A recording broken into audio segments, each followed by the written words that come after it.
আপনাদের সকলকে নমস্কার জানাই। আজ যে বিষয়টি আলোচনা করব বিবাহ সংক্রান্ত বিষয়।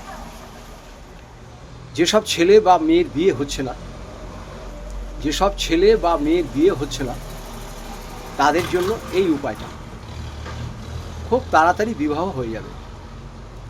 আর যারা প্রেম ভালোবাসা করেন, একটি ছেলে হয়তো একটি মেয়েকে খুব ভালোবাসে, আবার একটি মেয়েও একটি ছেলেকে খুব ভালোবাসে, তাদের সম্পর্ক যেন ভালো হচ্ছে না, দিন দিন খারাপ হচ্ছে, তারাও এই কাজটা করতে পারে না। আর যাদের বিয়ে হচ্ছে না, ছেলে বা মেয়ে, অভিভাবকরা খুবই চিন্তিত আছেন যে আমার মেয়ের বিয়ে হচ্ছে না, আমার ছেলের বিয়ে হচ্ছে না, কি করা যায়। আপনারা একদম নাজেহাল হয়ে গেছেন। যদি এরকম কিছু আপনাদের অসুবিধা থাকে, তাহলে এই ছোট্ট রেমেডিটা আপনারা করবেন। কি করবেন? এটা করবেন শুক্রবার দিন। একটা মধুর শিশি নেবেন, ছোট দেখেই নেবেন। মেয়েদের যদি বিয়ের প্রয়োজন হয়, তাহলে এবারে মেয়ের নাম আর গোত্র লিখবেন।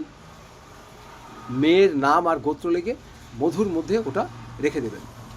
ছেলের যদি প্রয়োজন হয়, তাহলে ছেলের নাম আর গোত্র লিখবেন, নিচে লিখবেন বিবাহ, মেয়ের ক্ষেত্রেও লিখবেন বিবাহ। আর যারা প্রেম ভালোবাসা করেন, তারা কি করবেন? ছেলে এবং মেয়ের নাম লিখে মধুর মধ্যে কাগজটিকে ঢুকিয়ে এটাকে মুখটা বন্ধ করে দেবেন। একটি সাদা কাগজে লাল পেন দিয়ে লিখবেন। দেখবেন বিয়ে আপনাদের খুব তাড়াতাড়ি যোগাযোগ হয়ে যাবে এবং বিয়ে হয়ে যাবে। তার আগেও একটা কথা বলি, বিয়ে ঠিক হয়ে গেলেই হবে না। বিয়ে ঠিক হয়ে গেলে ছেলে এবং মেয়ের দুজনের কিন্তু ডেট অফ বার্থটা আপনারা ম্যাচিং করিয়ে নেবেন। যদি আপনাদের প্রয়োজন হয়, আমার নিচের নাম্বারে যোগাযোগ করবেন। সবাই ভালো থাকুন, সুস্থ থাকুন।